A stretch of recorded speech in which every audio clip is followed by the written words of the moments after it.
meus amigos, sejam bem-vindos ao Master OAB.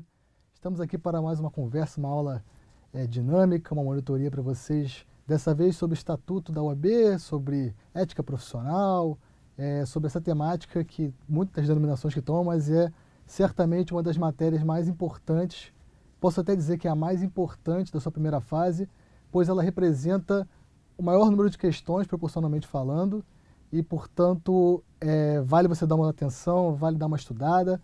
E hoje nós temos aqui dedicado não só essa monitoria, mas daqui a pouco a professora Natália também vai estar aqui para falar com vocês um pouco sobre o assunto e para vocês conseguirem matar umas questões e certamente obter a aprovação de vocês.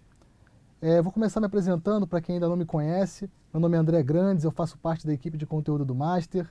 Eu sou formado pela UFRJ, sou especialista em Direito pela Escola da Magistratura do Rio de Janeiro, a EMERGE. E hoje a nossa conversa vai ser, não sei se alguém aqui já assistiu, o pessoal que está online hoje aí, se quiser até comentar, se já assistiu alguma outra monitoria minha. Vou adotar hoje um modelo diferente de aula, considerando as peculiaridades das questões de ética e tentando tornar um pouco mais dinâmica para vocês. Eu tentei elaborar algumas questões de provocação para a gente iniciar os debates e basicamente também trazer uma análise dos dispositivos, tanto do Estatuto da OAB quanto do Código de Ética, para você ter uma noção que conhecer a redação desses dispositivos é essencial para você mandar bem na prova e entender a lógica de como isso tudo funciona. Então, eu vou tentar trazer uns questionamentos para provocar você a pensar em cima disso e a raciocinar em cima das possíveis questões que podem cair. E assim a gente vai construindo a nossa aula com base nessa tentativa de provocação, de uma forma sutil, mas para a gente chegar no final e conseguir resolver umas questões, tudo bem? Tenho certeza que vocês vão ver que dá para matar e garantir os pontinhos tranquilo se você dedicar um tempinho para essa matéria, tudo bem? Vamos para o nosso slide, por favor? Para a gente fazer a apresentação do tema, processo disciplinar dentro de ética profissional. Meus amigos, vou começar pelo primeiro questionamento. Qual é a natureza jurídica da jurisdição da OAB? Volta aqui comigo, pessoal. Nós estamos falando de processo disciplinar, é o tema de hoje.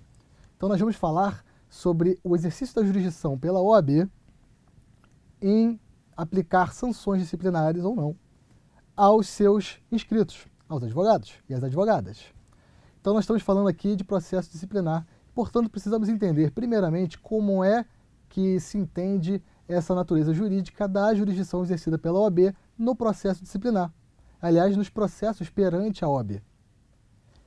Então, eu provoco a vocês, meus amigos, o que você acha, qual é a natureza jurídica dessa jurisdição da OAB? Vou dar uma olhada aqui no chat, voltando aqui comigo, pessoal. Vamos dar uma olhada aqui no chat. Quero ver se vocês têm alguma opinião. O que você responderia se lhe fosse perguntado qual é a natureza jurídica do processo disciplinar da OAB? Meus amigos, voltando aqui para o slide, questionamento na tela, para quem ainda não pegou. Qual é a natureza jurídica da jurisdição da OAB? Volta para mim, pessoal. Gente, muito simples. Você deve entender que a natureza jurídica dessa jurisdição exercida pela OAB no processo que tramita perante ela, no processo disciplinar, que é o tema da aula de hoje, nada mais é do que uma natureza jurídica administrativa. E justamente por isso ela não substitui a jurisdição comum. E, aliás, meus amigos, isso está previsto no próprio Estatuto da OAB. Você quer ver? Dá uma olhada no slide. Artigo 71 do Estatuto da OAB. A jurisdição disciplinar não exclui a comum. Tanto é que observe, e quando o fato constituir crime ou contravenção, deve ser comunicado às autoridades competentes. Volta aqui para mim. Você está observando que o Estatuto está dizendo para você que o processo disciplinar não se presta a substituir qualquer outro efeito na vida civil ou criminal que possa surtir da prática de determinado ato por um de seus inscritos. O que o Estatuto está dizendo nós temos aqui um processo disciplinar para apurar uma falta que é administrativa, ou seja, uma falta aplicada ao advogado que está submetido ao ordenamento da OAB. Tudo bem? E por isso não substitui a jurisdição comum. É uma sanção administrativa. Então, a natureza jurídica desse processo é administrativa, tão somente. Tudo bem? Voltando aqui para o nosso slide, pessoal. Fechando o raciocínio, artigo 71 do Estatuto da OAB. Fica já a recomendação para o seu estudo. E, dentro desse cenário, quem é que pode punir disciplinarmente? Quem é que pode exercer essa jurisdição de punir disciplinarmente? Trago para vocês aqui a regra, artigo 70 do Estatuto da OAB, que o poder de punir disciplinarmente os inscritos da OAB compete exclusivamente, observe, compete exclusivamente ao Conselho Seccional em cuja base territorial tenha ocorrido a infração. Volta aqui comigo, pessoal. Vamos raciocinar em cima do dispositivo? Você observa que o uso de palavras deve chamar sua atenção e no seu código de estudo vale dar aquela marcada. Note que ele fala em competência exclusiva. Ele fala compete exclusivamente, dentro, obviamente, daquela lógica de que é uma jurisdição que não substitui a jurisdição comum. Nós estamos falando nesse âmbito administrativo, no âmbito desse processo disciplinar da OAB, de natureza administrativa, compete exclusivamente ao Conselho Seccional em cuja base territorial ocorreu essa infração. Ou seja, adota-se um critério territorial para atribuir competência ao Conselho Seccional respectivo, ou seja, que exerce atribuição sobre aquele território para apurar as infrações ocorridas nesse território. Voltando para o slide. Note no dispositivo, pessoal, pega aí, volta comigo, pessoal. Esqueci de fazer um pedido para vocês. Tanto para a aula de agora, como com certeza para a aula da professora Natália, é importante que vocês tragam, prepare o seu código para você dar uma estudada e você ir manuseando o seu próprio material também. Eu coloquei no slide para facilitar também aqueles alunos que podem estar sem o material no momento. Você está estudando em deslocamento, você está no local que você está sem acesso ao seu código. Mas se você tem o seu código, pega ele na mão, olha com carinho, pois ele que vai garantir sua aprovação também. Dá uma lida com cuidado e vá dando uma sublinhada, sendo seu código de estudo, nos pontos essenciais para quando você for estudar, facilitar a sua vida. Volta para o slide que você vai ver. Você pode sublinhar no seu código, compete exclusivamente, ou seja, competência exclusiva do Conselho Seccional, em cuja base territorial, ou seja, o critério aqui, volta para mim, é a competência territorial do Conselho Seccional. Tudo bem? No qual ocorreu a infração. Tudo bem? Alguém tem alguma dúvida, pessoal? Estamos indo muito rápido. A tentativa aqui hoje é de trazer uma aula dinâmica para vocês perceberem como, aliás, o próprio código já vai te dando, o próprio estatuto, o próprio código de ética vai te dando dicas de como você deve raciocinar em cima do processo disciplinar, tudo bem? Voltando para o slide, pessoal. Você observa que no final desse artigo 70 tem um salvo. E como muita coisa no direito, meus amigos, voltando comigo, a regra comporta exceções. E é justamente sobre as exceções que a gente vai falar agora, pois a OAB, melhor dizendo, o exame de ordem costuma cobrar muito as exceções. Ele quer que você saiba a regra, mas ele quer que você saiba também quando se aplicam as exceções, e é nesse ponto que ele quer te pegar na prova. Mas você vai estar ligado, por quê? Dá uma olhada no slide. Essa regra da competência exclusiva do Conselho Seccional tem uma exceção já expressa no próprio artigo 70, na parte final, salvo se a falta for cometida perante o Conselho Federal. É justamente o que eu trago para vocês nas exceções, que aqui teremos um caso de competência do Conselho Federal e não do Conselho Seccional, que é o caso da falta cometida perante o próprio Conselho. E agora, partindo para o nosso Código de Ética e Disciplina, chegamos também à representação contra membros do Conselho Federal e presidentes dos Conselhos Seccionais, que também se processa perante o Conselho Federal. Volta comigo, meus amigos. Você entendeu agora? A regra geral é a competência para analisar uma infração, ou seja, a competência para processar esse processo disciplinar contra um dos advogados ou advogadas inscritos nos quadros da ordem, é do Conselho Seccional que tem atribuição sobre aquele território no qual ocorreu a infração. Essa é a regra geral.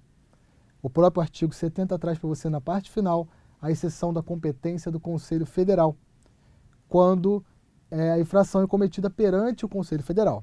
E também traz para você, voltando no slide, outra exceção contra duas, digamos assim, para você fazer aquela relação com uma espécie de foro por prerrogativa de função, membros do Conselho Federal e os presidentes dos conselhos seccionais, que também estão sob competência do Conselho Federal. Nesse caso, o órgão do Conselho Federal competente é a segunda Câmara, reunida em sessão plenária conforme o artigo 58, parágrafo 5º, primeira parte do Código de Ética e Disciplina. Voltando para mim, trouxe para vocês duas exceções já, aquela regra geral da competência territorial do Conselho Seccional para processar o processo disciplinar. Processar o processo disciplinar fica meio esquisito, mas é basicamente isso, quando ou a infração ocorreu no seu território. Tudo bem?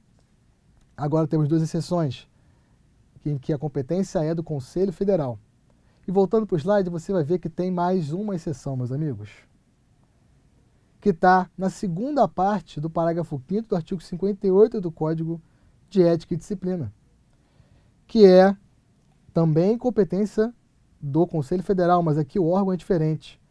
Quando a representação é contra membros da diretoria do Conselho Federal, observe o destaque, membros honorários vitalícios e detentores da medalha Rui Barbosa, também se processa perante o Conselho Federal, mas a competência aqui é do Conselho Pleno. Tudo bem? Voltando para mim, você observou a peculiaridade? Temos aqui, então, três regras, aquela exceção melhor dizendo, três regras que excepcionam aquela regra geral prevista no artigo 70, primeira parte do Estatuto da OAB. Tudo bem? Você percebeu que aquela competência do Conselho Seccional, a competência territorial para verificar, para processar aquelas infrações ocorridas em seus respectivos territórios, tem três exceções. Tudo bem? Voltando para o slide, meus amigos.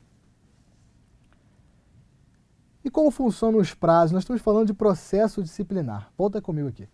Meus amigos, estamos falando de processo. Assim como no processo civil, no processo penal, no processo administrativo, o processo demanda uma organização e uma sequência de atos que para os quais há determinados prazos a serem seguidos, a serem cumpridos, tudo bem?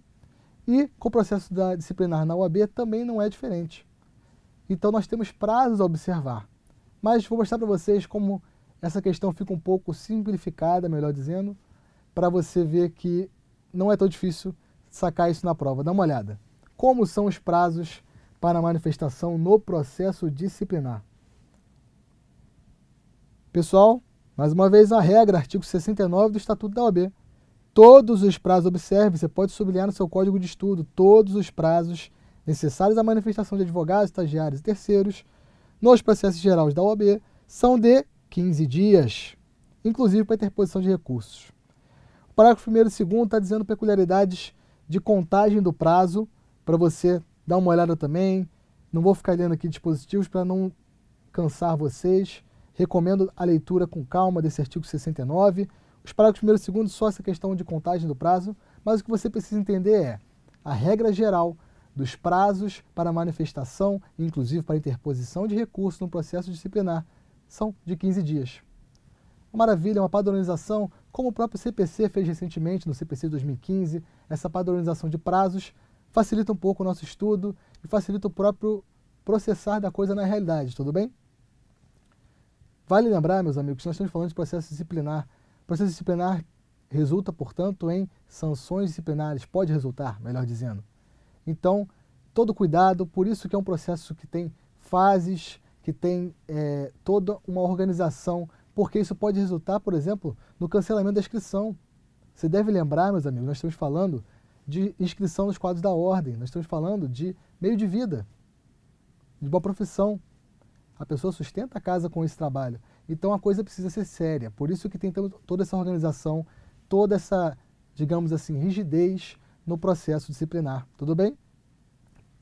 Considerando as possíveis consequências desse processo disciplinar. Tudo bem? Voltando para o nosso slide, meus amigos, você observa que nós temos a exceção.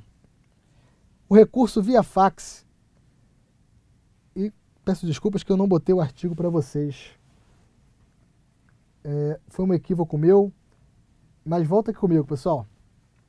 Essa questão do recurso via fax, pode anotar aí se você quiser. O recurso via fax está no artigo 139, melhor dizendo, do Regulamento Geral da OAB, e que prevê uma exceção a essa regra que nós temos aí do que a gente falou agora sobre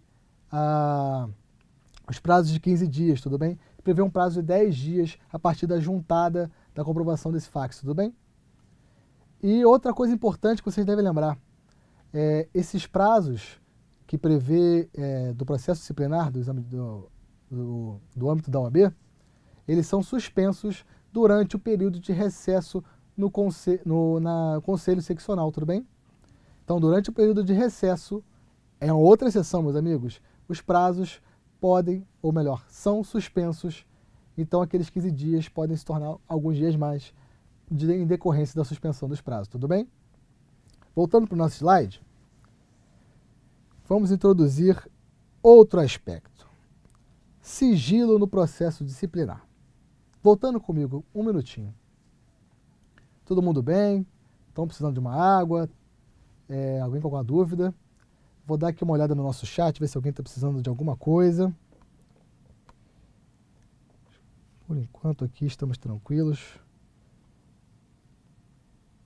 Natureza administrativa, visto que sanções cíveis penais são elididas na área judiciária. Muito bom. Atílio. Excelente. Voltando aqui para o nosso slide, meus amigos. Sigilo no processo disciplinar. Como é que funciona a questão da publicidade dos atos no processo disciplinar? Lembra que esse processo disciplinar tem consequências que podem ser severas, que podem influenciar diretamente no, abre aspas, ganha-pão daquele advogado ou daquela advogada? É a profissão. Lembre-se disso. A inscrição no quadro não é, nos quadros da ordem, não é somente um número, um registro. Você deve lembrar que aquilo envolve muita coisa, envolve o exercício da profissão, o exercício da advocacia, que é regulamentado, que é controlado pela Ordem dos Advogados do Brasil. Então, portanto, o processo disciplinar deve guardar certas peculiaridades com relação à publicidade dos atos que envolvem ele, pois isso pode afetar diretamente o exercício da profissão por aquele advogado ou aquela advogada durante o próprio processo, não só falando do resultado, sanção ou não. Falando durante o próprio processo, a discussão de determinados fatos, de determinadas questões, a publicização dessa discussão pode gerar prejuízos incalculáveis. Então você deve lembrar, voltando para o nosso slide, que no processo disciplinar, a regra, meu amigo, é tramitar em sigilo até o término. E só tem acesso às informações às partes, seus defensores e a autoridade judiciária competente. Por óbvio, né, meus amigos? O sigilo não pode ser relacionado às próprias pessoas que integram aquela relação, tudo bem? Então, você observou que o sigilo no processo disciplinar é uma regra também, justamente para proteger, para evitar causar prejuízos à atividade profissional daquele advogado ou daquela advogada que está sujeito na condição de representado, ou seja, perante quem foi oferecida uma representação por questão disciplinar, antes do término do processo, tudo bem? É você evitar que o processo em si gere prejuízos àquela parte, tudo bem? Você vai observar que há algumas semelhanças com o próprio processo penal, tudo bem? Por isso a questão do sigilo, pela questão da possibilidade de repercussão da discussão sobre uma sanção disciplinar na vida profissional de determinado advogado ou advogada, tudo bem? Voltando para o slide, meus amigos. Como funciona a instauração do processo disciplinar? Coloco para vocês aqui 2 artigos muito importantes que você também deve dar uma estudada. O artigo 72 caput do Estatuto da OAB e o 55 do Código de Ética. Você observa que ele traz para você 2 possibilidades. Ele pode ser instaurado de ofício ou mediante representação de qualquer autoridade ou interessada. Você percebeu? Instauração de ofício ou mediante representação. Então, nós temos aqui, voltando comigo, por favor, você observa que a instauração já mostrou para você, o Código de Ética e o Estatuto estão dizendo para você que há 2 possibilidades. Há uma possibilidade de ofício. E há também a possibilidade por representação.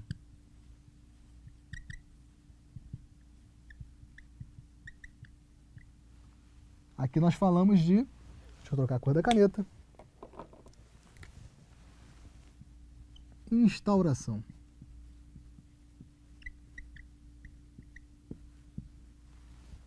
Nós temos aqui duas possibilidades de instauração.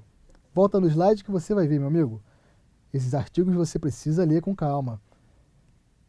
Processo disciplinar instaura-se de ofício ou, observe que é ou, mediante representação de qualquer pessoa interessada ou do interessado, como está no Código de Ética. Você observa no parágrafo 1º do artigo 55 que a instauração de ofício dar-se-á em função do conhecimento do fato quando obtido por meio de fonte idônea ou em virtude de comunicação da autoridade competente. Então, voltando aqui comigo, nós temos duas possibilidades de ofício. Fonte idônea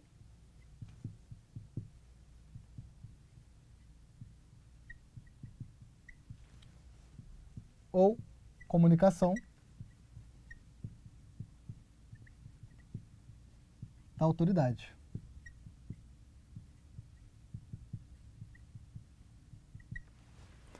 Duas possibilidades, meus amigos, deixo para vocês, de ofício, quando por força de fonte idônea ou de comunicação da autoridade competente. Volta no slide que você vai ver. Artigo 55, parágrafo 1º, está dizendo para você, em função do conhecimento do fato, quando obtido por meio de fonte idônea ou em virtude de comunicação da autoridade competente. Observe no parágrafo 2º que não se considera fonte idônea que constituir de denúncia anônima. Volta para mim, meus amigos. Vamos tentar entender essa lógica? Por que é possível a instauração de ofício do processo disciplinar nesses dois casos, de obtenção da informação, do conhecimento desse fato por fonte idônea ou por comunicação da autoridade competente? Porque você deve lembrar que uma das funções da Ordem dos Advogados do Brasil é justamente fiscalizar o exercício da atividade profissional de advocacia.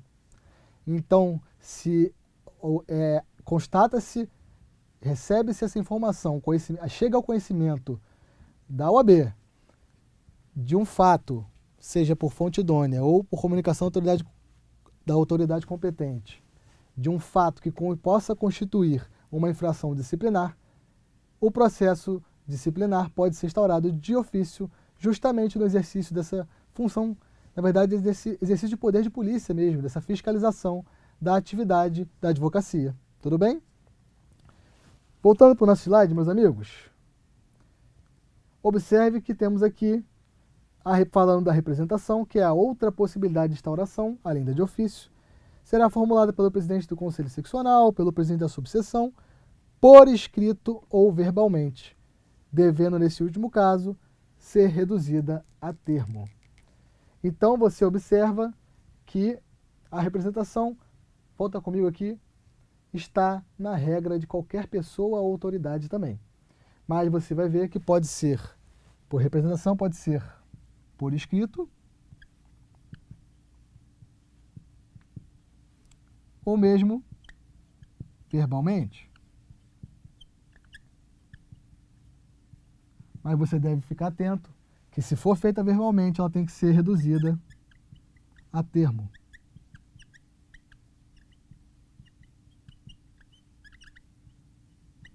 E quando é reduzida a termo, vamos dizer, aquele funcionário que recebe essa comunicação verbal, ele deve reduzir a termo e certificar isso. Ele vai colocar lá a matrícula dele na OAB, como funcionário, para certificar que, de fato, essa representação verbal que ele reduziu a termo constituía naqueles fatos, tudo bem? Que ele, de fato, transcreveu o que foi comunicado para a instauração do processo disciplinar, tudo bem? Voltando para o nosso slide, meus amigos, nós observamos que no parágrafo único tem uma questão interessante que é justamente, como eu disse, a questão da regra e da exceção. Nós temos aqui a exceção falando das seccionais cujos regimentos internos atribuem competência, ao Tribunal de Ética e Disciplina para instaurar o processo ético disciplinar. A representação poderá ser dirigida ao seu presidente ou será este encaminhada por qualquer dos dirigentes referidos no caput deste artigo. Observe, voltando comigo, que no parágrafo único do artigo 56 do Código de Ética e Disciplina de 2015, nós temos uma exceção a essa regra que nós vimos aqui, da instauração, possibilitando, meus amigos, a instauração com a competência atribuída ao Tribunal de Ética e Disciplina para instaurar esse processo e que essa representação pode ser dirigida, volta no slide que você vai ver, ao seu representante ou será este encaminhada por qualquer dos dirigentes referidos no caput deste artigo a que houver recebido. Tudo bem? Posso apagar aqui o quadro, meus amigos, voltando comigo? Alguém deseja tirar um print? Uma coisa bem objetiva, sem muita complicação, mas para uma visualização de que há possibilidades para instauração e que, observando para você, posso até colocar aqui no quadro, que nós temos uma exceção que está no artigo 56, parágrafo único do CED, que é o Código de Ética e Disciplina. E aqui nós temos justamente a exceção. Tudo bem? Alguém quer ter uma dúvida, pessoal? Vou dar uma olhada aqui no nosso chat, se alguém está precisando de alguma coisa. Está tudo tranquilo. Deixa eu dar uma olhadinha aqui, um minutinho. Voltando aqui para mim. Artigo 13. Pessoal que está perguntando aqui sobre o sigilo, Rosângela, artigo 72, parágrafo 2º, tudo bem? É você que está perguntando, é Rosângela Maria, que está perguntando sobre o artigo que trata do sigilo, é o artigo 72, parágrafo 2º do Estatuto da OAB, tudo bem? Voltando para o nosso slide, meus amigos, que nós precisamos caminhar, infelizmente, porque a hora avança. Quais seriam os requisitos para essa modalidade de instauração por representação? Nós vimos que tem duas possibilidades, uma de ofício, na verdade são três, né? Duas possibilidades em regra e uma possibilidade como exceção.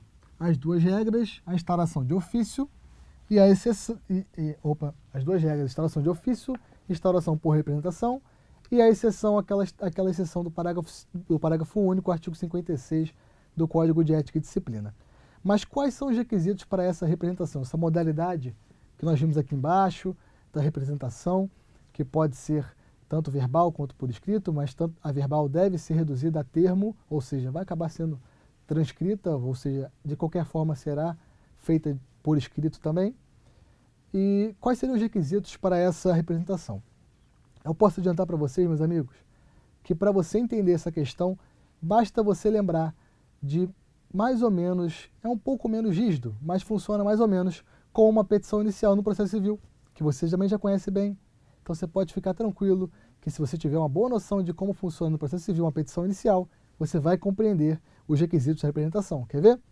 Voltando aqui, observando nosso slide, o artigo 57 do Código de Ética e Disciplina diz para você que a representação deverá conter, resumidamente, meus amigos, identificação do representante, aqui qualificação civil e endereço.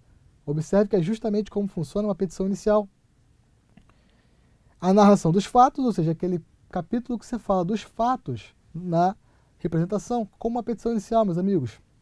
Iniciamos por a identificação daquela pessoa, o do representante, e você narra fatos. E, voltando para o slide, você junta o quê?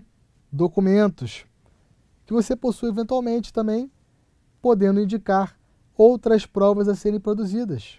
E, se for o caso, já desde logo o rol de testemunhas que observe-se é de até no máximo 5 testemunhas. Além disso, é essencial, assim como na petição inicial, a assinatura do representante ou a certificação de quem a tomou por termo. Volta para mim. Você observou que a representação aqui O inciso 4 está dizendo para você que é necessário para a representação, ou seja, até aquela representação, lembra que aquela representação oral foi feita verbalmente, que foi reduzida a termo. Então, nesse caso, como ela foi reduzida a termo, ela foi feita oral, por isso que era importante aquela certificação. Ou seja, aquela certificação de quem reduziu a termo deve constar da representação, nesse caso. Tudo bem? No caso da representação feita verbalmente. Se for representação feita por escrito, basta constar a assinatura do representante. Tudo bem? Voltando para o slide, meus amigos, fica a recomendação de vocês darem uma atenção para esses requisitos da representação que estão no artigo 57 do Código de Ética. E também você pode dar uma olhada no 72, parágrafo 1º do Estatuto da OAB. E você voltar para mim, lembrar daquela dica, lembra de uma petição inicial. É um pouco mais reduzido, mas você vê que a lógica é a mesma. Você precisa qualificar aquela pessoa que está representando, você precisa narrar fatos, juntar documentos que você tiver, indicar outras provas a serem produzidas, juntar desde logo rol de testemunhas, se houver, no caso do processo disciplinar, até 5 testemunhas, conforme artigo 57, inciso 3. E, além disso, deve conter ou a assinatura do representante, se for feita por escrito, ou a certificação, se foi aquela representação feita verbalmente e reduzida a termo. Tudo bem? Vamos avançar, meus amigos? Voltando para o nosso slide, nós chegamos aqui a outra pergunta interessante. A quem compete a instrução do processo disciplinar? Quem é que vai ser responsável por instruir esse processo disciplinar?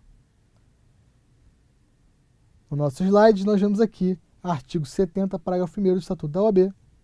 Você observa na parte final, instruídos pelas subseções ou por relatores do próprio Conselho. Então, voltando aqui comigo, a quem compete instruir, vamos falar agora de instrução do processo disciplinar. Compete, temos aqui duas possibilidades. Você observou no artigo 70, parágrafo 1º, na parte final dele, dica para você, as subseções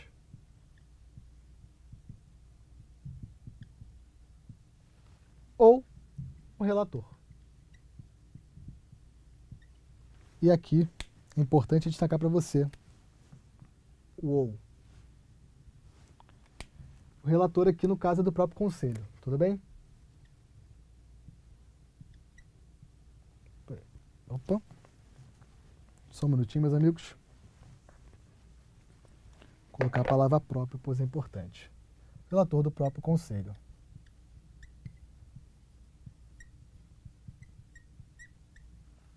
Aqui você observa, então, para instrução, nós temos duas possibilidades que o artigo 70, parágrafo 1º do Estatuto da OAB traz na parte final para você.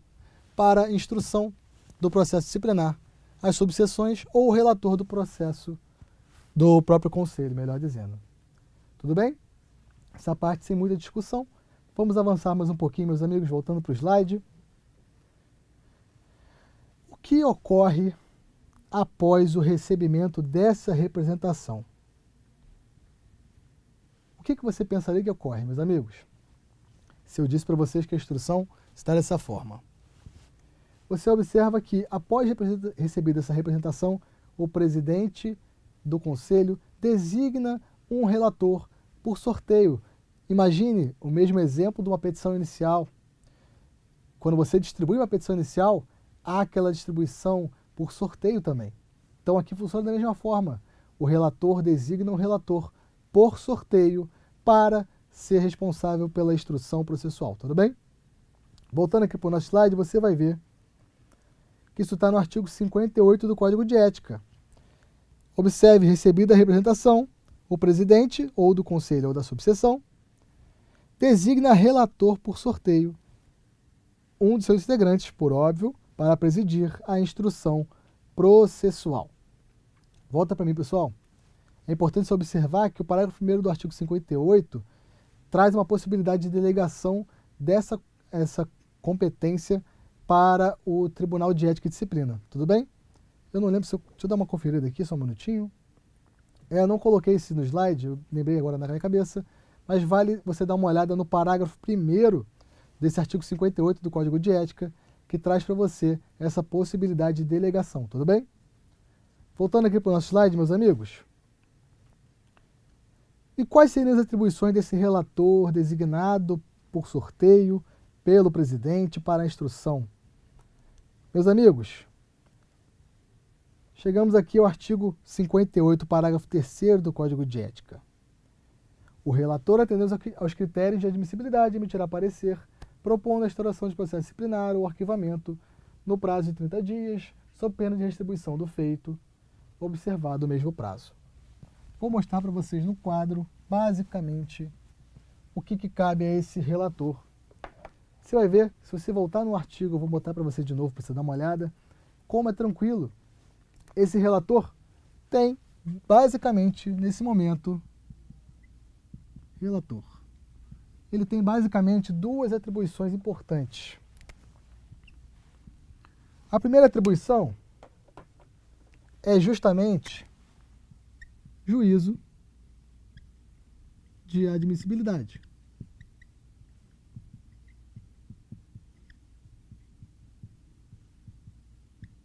Meus amigos, tal qual um juiz, um desembargador, quando pega uma determinada ação, ele vai verificar se é admissível, se todos os requisitos legais estão preenchidos. Nesse caso, todos os requisitos que estão no Código de Ética, que estão no Estatuto da OAB, o relator precisa verificar o juízo de admissibilidade e ver se estão atendidos todos os critérios para essa admissibilidade. Tudo bem? Além disso, o relator emite um parecer.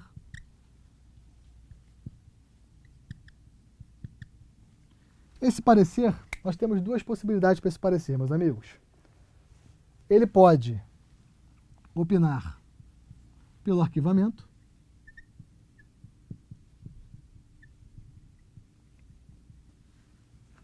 basicamente, ele pode entender, não, isso aqui é caso de arquivamento, ou ele pode opinar pela instauração. Você vê como é simples.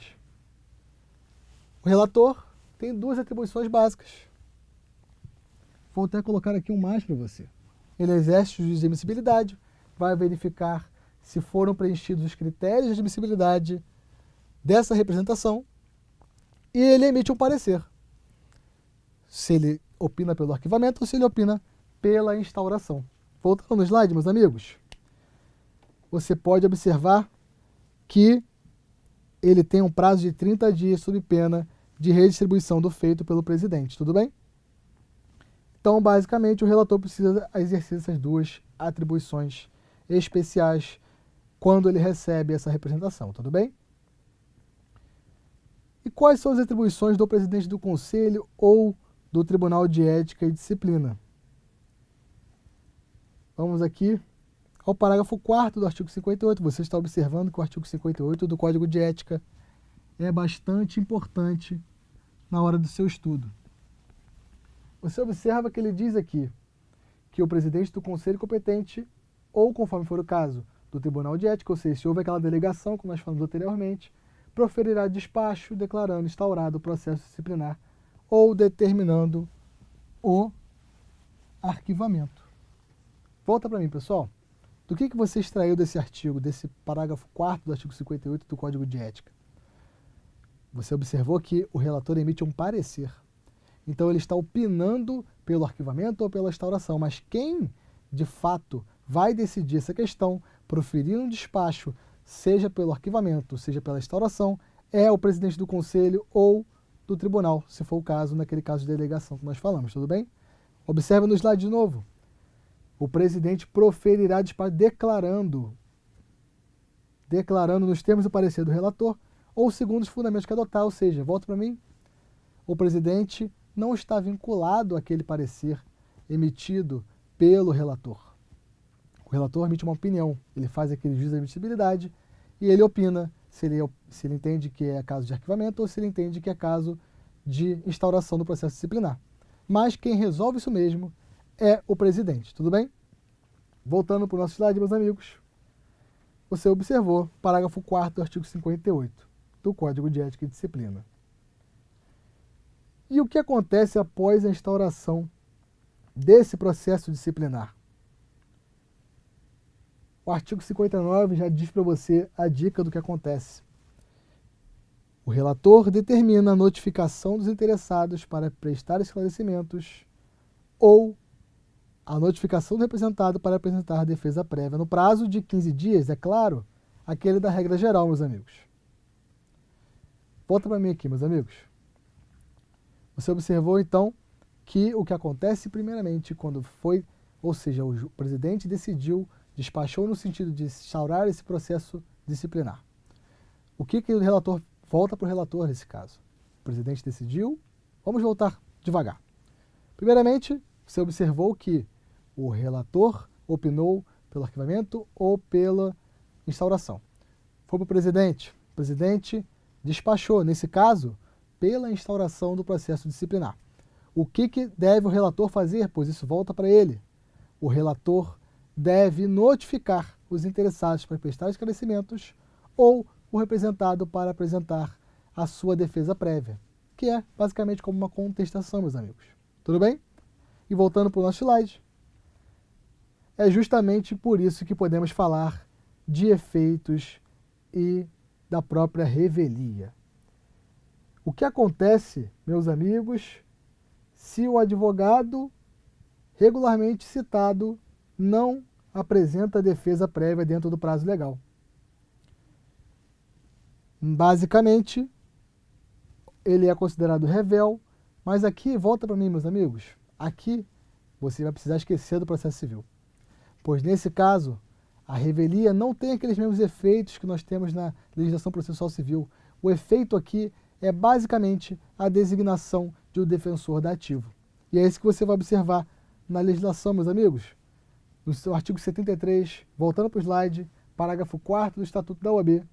E também está no artigo 59, parágrafo 2º do Código de Ética. Se ele não for, o representado não for encontrado ou for revel, o presidente designa para ele um defensor dativo. É basicamente esse o efeito dessa revelia. E volta comigo, pessoal. Eu queria comentar com vocês também uma outra dica importante. Falamos aqui de defesa prévia, de revelia, e falamos também já há um tempo atrás sobre o prazo. É importante vocês saberem que é possível a prorrogação do prazo para a defesa prévia em caso de relevante motivo, mas isso fica a critério do relator. E isso está, meus amigos, no artigo 73, parágrafo 3º do Estatuto da OAB. Então você já sabe agora que existe a possibilidade de revelia, que existe uma defesa prévia, que existe um prazo, mas esse prazo pode ser prorrogado excepcionalmente, tudo bem? Só que isso fica a critério do relator.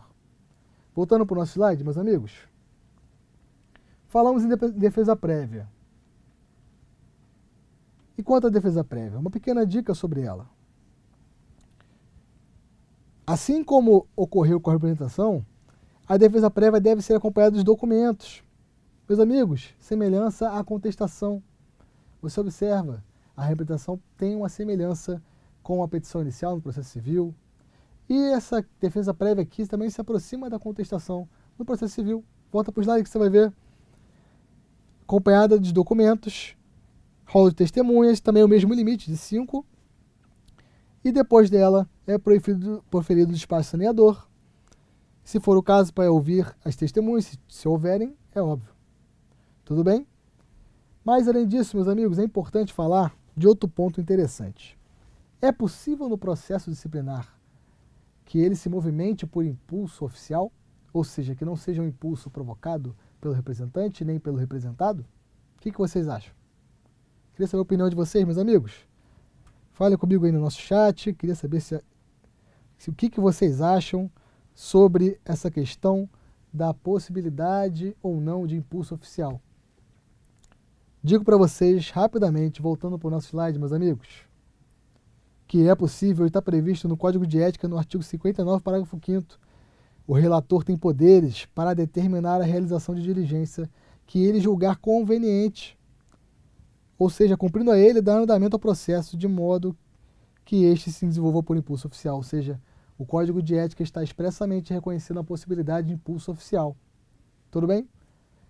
O que muito se relaciona justamente com aquele exercício, aquele poder de polícia que exerce a OAB sobre seus inscritos, aquele poder de fiscalização, ou seja, tem interesse em averiguar aquela infração disciplinar que foi noticiada pela representação ou que teve início justamente de ofício. Tudo bem? Voltando para o slide, meus amigos. Chegamos agora à segunda fase do processo disciplinar. Concluída a instrução, o que acontece depois dessa instrução? Chegamos ao artigo 60 do Código de Ética. O presidente do Tribunal de Ética e Disciplina, após o recebimento do processo devidamente instruído, ou seja, já concluiu a fase de instrução, aquela primeira fase já foi, meus amigos. Instrução já ficou para trás. O que acontece agora? Vamos nos encaminhar para o julgamento, que é o que nos interessa agora. Já produzimos as provas que podiam ser produzidas, já discutimos os fatos, a instrução já foi concluída. Nos resta agora julgar esse processo disciplinar. Então, voltando para o slide, você vai observar que o presidente designa também por sorteio um relator para proferir o voto. Atenção que o parágrafo 1º do artigo 60 do Código de Ética traz uma dica interessante para você. Que se o processo já tiver tramitado perante o Tribunal de Ética ou perante o Conselho, o relator não será o mesmo da fase de instrução. Ou seja, pode ser sorteado qualquer outro, com exceção daquele que já presidiu a instrução. Nesse caso, do parágrafo 1º do artigo 60 do Código de Ética. Tudo bem? Voltando para o slide, pessoal, para a gente prosseguir. O processo será incluído em pauta a primeira sessão de julgamento, após a distribuição do relator, da qual serão as partes notificadas, melhor dizendo, em 15 dias de antecedência. Volta para mim, você observa aquela dica do prazo de 15 dias, como é que ele se repete bastante? Então, basicamente, meus amigos, lembra daquele julgamento perante o tribunal, de um recurso, por exemplo, que você foi interpor no processo civil? Aquele processo vai ser incluído em pauta e as partes, nesse caso, o processo disciplinar, têm que ser notificadas em 15 dias antecedentes àquela data que foi incluída na pauta. Tudo bem? Voltando para o slide. Parágrafo 3º também traz uma dica importante, falando sobre os 15 dias de antecedência para comparecer à sessão de julgamento. E na sessão, após o voto do relator, a possibilidade de sustentação oral, também te lembra um pouco do processo civil, em que há a possibilidade de 15 minutos, primeiramente para o representante e depois para o representado. Tudo bem? Lembre-se que isso tudo após o voto do relator. Tudo bem? Vamos em frente, amigos. E como funciona o julgamento, meus amigos? Basicamente, o julgamento funciona similar ao que acontece no processo civil. Daquele resultado do julgamento, é lavrado um acórdão, do qual constarão o procedente, quando procedente a representação, o enquadramento legal da infração, ou seja, meus amigos, vou resumir para vocês esse artigo. Você pode dar uma lida depois, artigo 61 do Código de Ética e Disciplina da OAB. Basicamente, lembre-se de como funciona no processo penal, no processo civil. O tribunal julgou, ou seja, o órgão colegiado julgou aquele processo disciplinar a partir do voto do relator, as partes de sustentação oral, se for o caso. É lavrado um acórdão em que vai resumir tudo o que aconteceu ali, seja pela procedência, seja pela procedência, colocando qual foi a infração disciplinar, se for o caso da procedência, que é o que você observa no artigo 61, tudo bem? Essa questão vale dar uma lida no próprio artigo. E fica uma outra dica para vocês, o artigo 62 traz umas outras formalidades que esse acórdão deve observar, tudo bem? Fica a recomendação de uma leitura, eu vou avançar para a gente conseguir discutir umas questõezinhas antes de finalizar, tudo bem? Chegando no nosso slide, meus amigos, uma questão para vocês. Observe que Caio é advogado que atua em 3 estados da federação, possuindo uma inscrição principal e 2 suplementares, tendo em vista o número elevado de causas que possui. Em decorrência de conflitos ocorridos em função dos processos em que atua, foram instaurados 3 processos disciplinares, um em cada seccional onde atua. De acordo com as normas do Estatuto da Advocacia, a competência para julgamento desses processos cabe... E agora, meus amigos, fica para vocês a pergunta. A quem cabe o julgamento desses processos disciplinares? Voltando aqui um minutinho, ó, observe só. Observe que são 3 processos disciplinares instaurados, um em cada seccional onde ele atua, onde o Caio atua. A quem caberá julgar esse processo disciplinar. Temos aqui a opção do Conselho Federal da OAB, Conselho Seccional em que o advogado atua, possui inscrição principal, Conselho Seccional de cada infração disciplinar, que é justamente, meus amigos, o nosso gabarito da questão. Voltando para mim, aquela regra geral, meus amigos, da territorialidade, o Conselho Seccional do território onde ocorreram as infrações. Então, portanto, cada infração vai ser julgada por um conselho, o conselho que tem atribuição sobre aquele território no qual ocorreu a infração. Então, as 3 infrações serão julgadas por 3 conselhos diferentes, pois ocorreram em 3 territórios diferentes. Tudo bem? Voltando para o slide, o gabarito para vocês. Conselho seccional de cada infração disciplinar, conforme o artigo 70 do Estatuto da OAB, que diz exclusivamente ao Conselho Seccional em cuja base territorial tenha ocorrido a infração. Mais uma questãozinha rápida, meus amigos. Caio de novo, hein? Advogado solicitou vista de autos de processo disciplinar instaurado na OAB contra seu desafeto, que é o Tício. Caio justificou seu pedido afirmando que juntaria as informações do processo disciplinar em questão de determinação em determinado processo judicial no qual ambos atuam, visando com isso demonstrar que Tício costuma ter comportamento aético. Com relação à hipótese sugerida, em que Caio está solicitando vista dos autos de processo disciplinar instaurado contra um desafeto dele, assinale a afirmativa correta. Caio não poderá ter acesso, porque demonstrou que gostaria de informações, ou Caio não poderá ter acesso aos autos de processo disciplinar instaurado. Vou mostrar para vocês as opções rapidamente. Sei que o enunciado é um pouco grande, mas eu coloco para vocês o material também disponível lá no grupo do Facebook, para quem tiver interesse em pegar essas questões. Você vai ver que você vai matar tranquilamente com essa pequena conversa que tivemos hoje, se você dedicar um tempinho também ao estudo dos artigos, tudo bem? Voltando para o slide, meus amigos, vou lhes dar o gabarito. Caio não poderá ter acesso a esse processo disciplinar, meus amigos, por quê? Porque a regra, olha para mim aqui, a regra, lembra daquela questão do sigilo para proteger essa atividade profissional, para proteger esse profissional? O sigilo até que tenha terminado o processo disciplinar é a regra que está no artigo 72, parágrafo 2º do Estatuto da OAB. E é justamente ela que responde a sua questão. Voltando para o slide. Pois os processos disciplinares contra advogados também têm sigilo até seu término, como está lá no artigo 72, parágrafo 2º. E para finalizar, meus amigos, em termos de processo disciplinar perante a OAB, é correto dizer que, havendo representação contra presidente de seccional, o órgão competente será... Eu vou acelerar o processo para vocês, meus amigos, voltando para mim. É o caso de uma exceção. Não falei que a OAB gosta de comprar exceções de vocês? Essa questão se respondia justamente com uma exceção, que é uma das exceções da competência do Conselho Federal. Volta para mim, para o slide. Representação contra presidente seccional. A competência é do Conselho Federal da OAB, conforme o artigo 58, parágrafo 5º do Código de Ética e Disciplina. Voltando para mim, meus amigos, espero que essas rápidas dicas tenham colaborado de alguma forma para vocês. Fica aqui um desejo de boa sorte a todos, vão com tranquilidade, tenho certeza que vocês terão muito sucesso. E, havendo qualquer dúvida, é só falar conosco, a possibilidade de responder no nosso chat, tudo bem? E fiquem aí ligados, pois a professora Natália já está chegando para mais um pouco de ética para vocês mandarem ver nessa prova. Um grande abraço a todos e muito sucesso!